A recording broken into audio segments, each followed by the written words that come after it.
ہمارے صاحب میں آپ کی باتوں میں ایک شعر سنانا چاہتا ہوں. اس پہ ہمارے استاد ہیں حفظ کے استاد اور الحمدللہ بجنور ضلع کے بہت اچھے قاری بھی ہیں, تاریخ بھی بہت اچھا مائنڈ رکھتے ہیں. وہ کہتے تھے جب ہم بچپن میں پڑھا کرتے تھے کہ عربی نکالے چربی اور فارسی نکالے تھے اور ہندی ہے کچھ کچھ, انگلش ہے کھیل, انگریزی ہے کھیل. السلام علیکم ورحمۃ اللہ وبرکاتہ. امید کرتا ہوں ہمارے سبھی دوست احباب بہت اچھے ہوں گے. دیکھیے آج جو ہمارے اسپیشل گیسٹ ہیں وہ دو حضرات ہیں. میں نے سمجھا کہ آپ کو بھی انشاءاللہ ان سے ملاتا ہوں, ان سے بات کرتے ہیں. ایک محمد نبیل صاحب ہے جو کہ الحمدللہ دینیات سلیبس کے اندر کام کر رہے ہیں, یونیورسٹی کے اندر ایک فیلڈ کام کر رہے ہیں. اور دوسرے ہمارے جو اسپیشل گیسٹ محمد امان جو کہ علی گڑھ مسلم یونیورسٹی سے تشریف لائے ہیں. انشاءاللہ ان سے بات کرتے ہیں, کچھ نالج ان سے لیتے ہیں, کچھ مشورہ لیتے ہیں. تو انشاءاللہ ہمارے ساتھ جڑے رہیے اور لاسٹ تک ویڈیو دیکھیں, انشاءاللہ بہت مزہ آنے والا ہے, بہت فائدہ ہونے والا ہے. ہمارے پہلے گیسٹ محمد نبیل صاحب جو کہ ابھی بتایا تھا الحمدللہ ضلع امروہہ کے اندر ایک بہت بڑی فیلڈ میں کام کر رہے ہیں ماشاءاللہ. اور اسی طریقے سے بھائی محمد امان صاحب جو کہ علی گڑھ مسلم یونیورسٹی کے اندر گریجویشن کر رہے ہیں الحمدللہ. تو ہم بات کرتے ہیں پہلے محمد امان صاحب سے. امان صاحب السلام علیکم ورحمۃ اللہ وبرکاتہ. تو کچھ بتائیں کہ آپ کے سفر کے بارے میں, کہاں سے آپ نے اسٹارٹ کیا اور یونیورسٹی کے اندر الحمدللہ کیا کیا فیسلٹیز اسٹوڈنٹس کے لیے ہیں اور کیا کیا کورسز ہیں, اور آپ نے کب سفر شروع کیا؟ دیکھیے پہلے بات آتی ہے 12 کی. 12 کرنے کے بعد جو ہے اسٹوڈنٹ کا مائنڈ گھوم جاتا ہے کہ اسے کس فیلڈ میں جانا ہے, کہاں جانا ہے. بالکل وہ ایک طرح سے ہے دماغ کام نہیں کرتا, اسے نہ کوئی ایسے فیلڈ والا ملتا ہے جو اسے صحیح راستہ دکھائے. ہاں تو گائیڈ کرنے والا نہیں ملتا. تو پہلا ہمارا ریزن یہ ہے کہ ہم جس کلاس میں ہیں اسے اچھی طریقے سے پڑھیں, کہیں جانے کی ضرورت نہیں ہے. ہمارا جو لاسٹ کلاس ہوتا ہے 11 12 اسے ہم دھیان سے پڑھیں تو کمپٹیشن ایزی ہوتا ہے ہمارے لیے, کیونکہ زیادہ تر کمپٹیشن میں یہی ہوتا ہے کہ ہمارا 11 12 کا پورشن ہمارے ایگزام میں آتا ہے. پہلا یہ ہے کہ بڑی یونیورسٹی میں ایڈمیشن لینا وغیرہ, تو اس کے لیے کمپٹیشن ایگزام بہت سارے کورس ہیں, انلمیٹڈ کورس ہیں ہمارے یہاں, بہت سارے برانچ ہیں, faculty of science, faculty of arts, faculty of bio, بہت ساری ہیں, انلمیٹیڈ ہیں. اب تو یونیورسٹی میں جامعہ ہو, ہماری ایم یو اور بہت ساری یونیورسٹیز اب آ گئی ہیں. اب تو پرائیویٹ میں بھی بہت اچھی فیسلٹیز ہو گئی ہیں, لیکن وہ اپنا لوگوں کا وہ ہے جس کے جیسے حالات ہیں وہ وہاں اس فیلڈ میں جا سکتا ہے. پھر رہی ایم یو کے بعد, ایم یو کا سفر ہمارا ماشاءاللہ 18 مئی 2022 کو اسٹارٹ ہوا, تو ماشاءاللہ بہت اچھا سفر چل رہا ہے. ہمارے ساتھ شروع میں یہی پریشانی ہوئی کہ ہمیں کوئی بتانے والا نہیں, گائیڈ کرنے والا نہیں ملا کہ ہمیں کیسا پڑھنا چاہیے, کہاں پڑھنا چاہیے.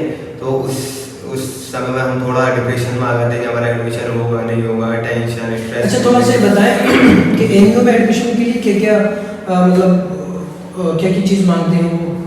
جی دیکھیے اس میں یہ پروسیس ہوتا ہے کہ آپ کی انٹر میں ہے 60% سے اوپر ہونی چاہیے, 55 سے 60% اوپر پرسنٹیج ہونی چاہیے. آپ کوئی سے بورڈ سے بھی جا سکتے ہیں, مدرسہ بورڈ, یو پی بورڈ. ہاں دیکھیے یہ بہت اچھی بات الحمدللہ کے اندر ہے کہ اگر آپ نے مدرسہ بورڈ سے بھی 12th کیا ہے یا ہائی اسکول کیا ہے تو الحمدللہ وہاں پر ایڈمیشن مل سکتا ہے. انٹرسٹ دینا پڑتا ہے وہاں, اس کے ذریعے آپ وہاں ایڈمیشن لے سکتے ہیں. کوئی جیسے آپ کے مارکس آئیں گے اس کے حساب سے وہی سبجیکٹ آپ کو ملے گا.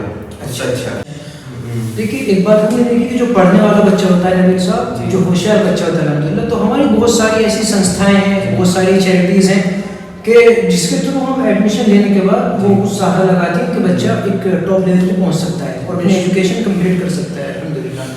تو ماشاءاللہ بہت خوش ہوئی آپ سے بات کر کے, آپ نے اپنا وقت قیمتی دیا اور ہم کو بتایا. تو میں یہی کہنا چاہوں گا کہ یہ نہیں ہوتا کہ وہاں پر ایک ماحول کا بھی حساب ہوتا ہے کہ آپ کس ماحول میں کس لڑکوں کے ساتھ رہ رہے ہو, اس میں آپ ڈیولپ ہو جاتے ہیں, آپ اچھے میں رہو. اور نبیل صاحب آپ تھوڑا سا ہمیں اپنی فیلڈ کے بارے میں بتائیں کہ آپ کس طرح کا الحمدللہ کام کر رہے ہیں آپ, کیونکہ جو چھوٹا بچہ ہوتا ہے اس کے آپ مائنڈ پہ الحمدللہ کام کرتے ہیں نا, اس کو اس کی مینٹلٹی کو سمجھ کر کے سامنے رکھ کر کے اس پر فوکس کرتے ہیں. تو تھوڑا سا آپ بتائیں کہ بچوں کو کس طریقے سے اچھا مطلب اس کو تعلیم دی جا سکتی ہے, کس طریقے سے بچہ کون سی چیز جلدی کیچ کرتا ہے, تھوڑا سا بتائیں انشاءاللہ. کیونکہ آپ الحمدللہ دینیات کے سلیبس پہ کام کر رہے ہیں, دینیات سلیبس آپ بچوں کو پڑھا رہے ہیں, تو تھوڑا سا بتائیں. میں یہی بتاؤں گا کہ آپ کو کہ بچے کو جو ہوتی ہے سائیکولوجی کو سمجھنا چاہیے. یہ امپورٹنٹ ہے, سائیکولوجی کو سمجھیں گے تو اس کے لیے آسانی ہوگی. بچے کے کہاں کیا کیا چاہ رہا ہے کہ کس مائنڈ کا ہے, اگر یہ ہم سائیکولوجی کو نہیں سمجھیں گے بچے کی تو کام نہیں کر پائیں گے. اس کی صحیح ہے بالکل. ہاں اس کو سامنے رکھنا پڑتا ہے کہ بچہ وہ ہماری جو اسٹڈی ہے، ہم جو پڑھاتے ہیں وہ ہم سے سیٹسفائی نہیں ہوگا، کیوں اس کی سائیکالوجی کچھ اور کہہ رہی ہے اور ہم کچھ اور پڑھا رہے ہیں اپنے مائنڈ سے. تو ہمارا مائنڈ جو ہے بچوں کو دیکھنا چاہیے، ہمارے مائنڈ کو کہ بچہ کس نوعیت کا ہے، کس چیز کو ایک دم اپنے کیچ کر سکتا ہے. ایک ریزن ذہن کا بھی ہوتا ہے. جی، ذہن کو نالج کر لیں گے تو انشاءاللہ آسانی ہو جائے گی بچے کے لیے کہ بچے کو سب. اب دنیا سلیبس میں یہ سب سے اچھی تعلیم ہے، اسکول کے میٹرک پہ کام کیا جاتا ہے کہ اس پہ پڑھانا، ایک ایک بچہ سب کا سلیبس ایک سا ہونا کہ سب کو ایک سا پڑھانا، یہ نہیں کہ انفرادی الگ الگ پڑھانا کہ بورڈ پر سمجھانا کہ بچوں یہ کیا ہے. سب بچوں کو ذہن میں رکھنا کہ جس کا ذہن نہ ہو، مطلب پڑھتے ہیں کچھ بچے مطلب وہاں پر موجود ہوتے ہیں مگر ذہن ان کا کہیں اور ہوتا ہے، تو ذہن کو ان کو وہیں لانا.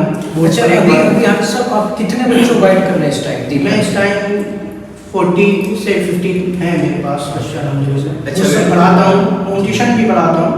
تو میں نے یہی نوٹس کیا کہ بچے کی سائیکالوجی کو سمجھنے میں تو آسانی، اسی کو پہلے فوکس کریں. اسی کو اچھا کس نوعیت کا ہے، پیار سے پڑھے گا، تھوڑی سی سختی سے پڑھے گا. بہت سے بچے پیار سے بھی پڑھتے ہیں، بہت سے بچے ایسے ہوتے ہیں کہ وہ پٹائی سے پڑھتے ہیں، تھوڑی سختی ان کے ساتھ مذاق نہیں کرنا. یہ بھی ضرور. کچھ بچے ایسے ہوتے ہیں کہ وہ بیچارے محبت سے ہی پڑھتے ہیں.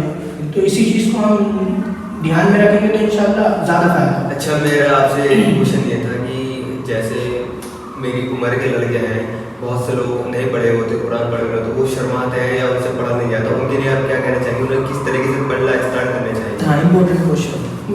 بالیغان مکتب، بالیغان مکتب کے بارے میں یہ دنیات کا میٹر ہے، اس میں بھی اس میں سلیبس ہے کہ سب سے مین جو ہوتا ہے ہمارا، جس کو ہم وہ بولتے ہیں گرامر، وہ ہوتا ہے قاعدہ. اگر قاعدہ ہم نے صحیح سے پڑھ لیا تو قرآن کا صحیح پڑھ لیں گے.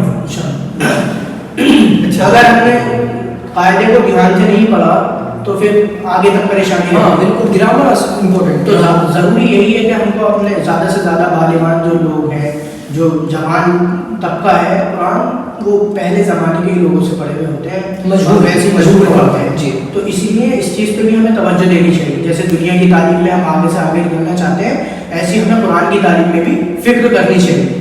فکر کریں گے تو انشاءاللہ سیکھ جائیں گے. جیسے دنیا کا ہر چیز سیکھ لیتے ہیں، ایسے قرآن بھی بہت آسان ہے. اچھا ذرا میرا آپ سے یہ پوچھنا تھا کہ جیسے ہم لوگ قرآن پڑھ لیتے ہیں، پڑھ کے جوان ہو جاتے ہیں، شادی ہو جاتی ہے، لیکن کوئی بھی بچہ یا کوئی بھی بہت کم لوگ ایسے ہوتے ہیں کہ اس کا ترجمہ نہیں پڑھ پاتے یا ترجمہ نہیں سیکھ پاتے، تو اس کے بارے میں ذرا کچھ بتائیے کہ ترجمہ کس طریقے سے پڑھیں. کیا سر میرا جو پوائنٹ آف ویو ہے وہ اس بارے میں یہ کہ اگر ہم قرآن کا ترجمہ پڑھیں، میرا مطلب ہم سے عام لوگ ہے نا جی، آپ کی لائن کے لوگ، تو میرا مشورہ یہ کہ اس کو ایک عالم کی صحبت میں رہ کے کام کرنا چاہیے. جی اس لیے کہ قرآن کا ترجمے سے ہم مکمل اس کے معنی یا مطالب نہیں سمجھ سکتے ہے نا، جب تک کہ ہم تفصیل نہ دیکھیں اچھے عالم کی جو ہمارے آتھینٹک ہو. بالکل معتبر عالم کی صحبت میں رہ کے ہم اس کو اپنے آپ سے، اب ہم اپنے آپ سے کوئی سی بھی چیز نالج گین کرتے ہیں تو اس میں نقصان بھی ہوتا ہے. فائدہ کم ہوگا، نقصان زیادہ ہوگا.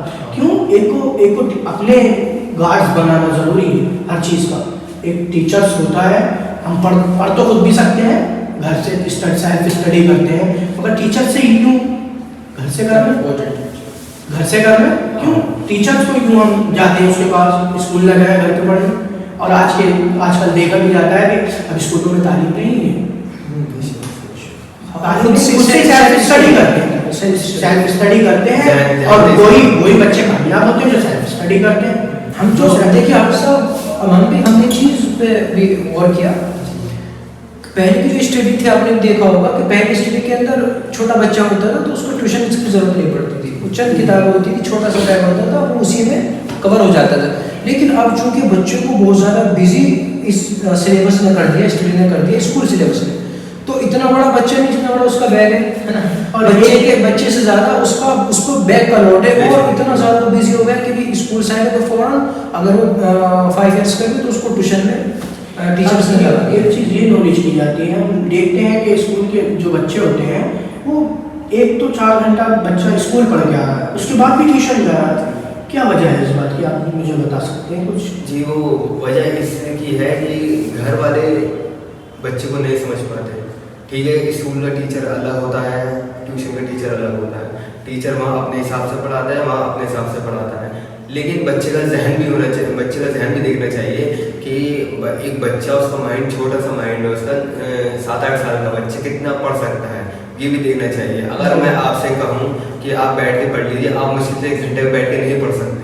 ایسی بچے کا مائنڈ ہے، وہ بچہ چھوٹا ہے، 4-5 گھنٹے وہ اسکول سے پڑھ کے آتا ہے، پھر ٹریول کرتا ہے، راستے میں جتنے بھی ٹریول ہے، پھر ٹیوشن جاتا ہے، پھر یہاں وہ ڈسٹرب ہو جاتا ہے. اس وجہ سے بچے، آج کے بچے نہیں پڑھ پا رہے. پلس دوسری سچویشن ہے یہ آپ کا یہ فون، یہ اس جنریشن کے بعد جو موبائل ہے، یہ اس میں ایسی ایسی چیزیں آ رہی ہیں جو بچوں کو ڈسٹرب کر رہی ہیں، پڑھائی سے دور لے کر جا رہی ہیں. بالکل. جو اب آپ دیکھ سکتے ہیں کہ چھوڑے، ہم تو ہمارے پاس تو کافی بڑے ہونے کے بعد ہم نے موبائل لیا تھا. اب تو چھوٹی جنریشن کو موبائل چلانا ہے. اچھا، میرا پوائنٹ آف ویو یہ بھی ہے کہ اس ایجوکیشن سسٹم سے جو بھی دی جا رہی ہے کالج اور اسکولوں کے اندر، ہمارے جو مسلم سماج کے بچے ہیں ان کا زیادہ نقصان ہے. جی. اور الحمدللہ جو نبیل صاحب یہ فیلڈ کے اندر کام کریں دینیات کے بیس پہ، یہ اسی چیز کے لیے تیار کیا گیا ہے کہ اس سے، چونکہ مدرسے کے اندر تو بچے اسکول سے آنے کے بعد نہیں پہنچ سکتا 3-4 گھنٹے کے لیے، 2-3 گھنٹے کے لیے، کیونکہ ٹائمنگ نہیں ہے. لیکن ہاں، یہ 1 گھنٹہ جو دینیات کا 1-1.25 گھنٹہ جو رکھا گیا ہے، یہ الحمدللہ بہت زبردست ہے. بیسک نالج بہت اچھی نالج ہو جائے گی کہ آپ 1 گھنٹہ دینے کے بعد اگر آنے والے وقت میں ضرورت پڑی تو مسجد میں امام نہ ہوگا تو ان کی جگہ نماز پڑھا سکتے ہیں. ہاں، یہ اس کے حساب سے یہ سلیبس تیار کیا گیا ہے.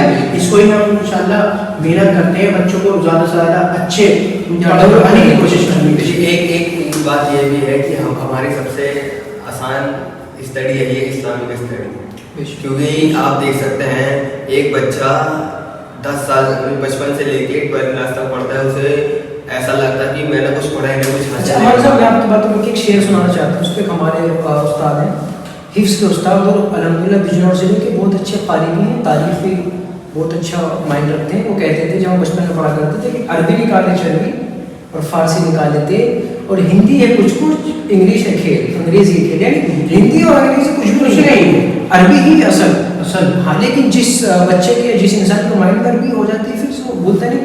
ابھی دیکھیے قرآن پاک لیجیے، قرآن ایک کتاب ہے نا، تقریباً 800 یا 700 صفحات کی کتاب ہے، کم کی بھی ہے.